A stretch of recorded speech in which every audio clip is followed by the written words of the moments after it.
বিধানসভা কেন্দ্রের দিকে সকলের নজর ছিল এবং কিছুক্ষণের আগেই আমরা দেখলাম যে হুমায়ুন কবির তাকে সরাসরি দেখা গেল যে কেন্দ্রীয় বাহিনী তার সঙ্গে ঝামেলা করতে এখান থেকে কমিশন থেকে পরিস্থিতি রীতিমতো নজরে রাখা হচ্ছে। নওদার 173 নম্বর বুথের বাইরে এই যে ঝামেলা হয়েছে সেটা ইতিমধ্যেই রিপোর্ট চেয়েছে কমিশন এবং পরিস্থিতি যদি নিয়ন্ত্রণে না আসে যে কোনো ধরনের কঠোর পদক্ষেপ নেওয়া হবে।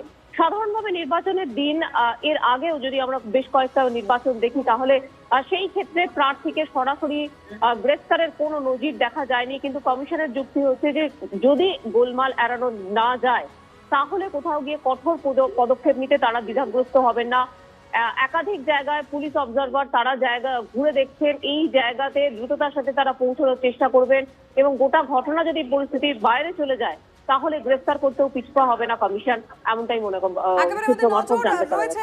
অত্যন্ত গুরুত্বপূর্ণ খবর সম্প্রতি দেখো যে এই যে পরিস্থিতি এখনো তা যদি নিয়ন্ত্রণে না আসে তাহলে নির্বাচন কমিশন কি সিদ্ধান্ত নেয় সেটাই দেখার।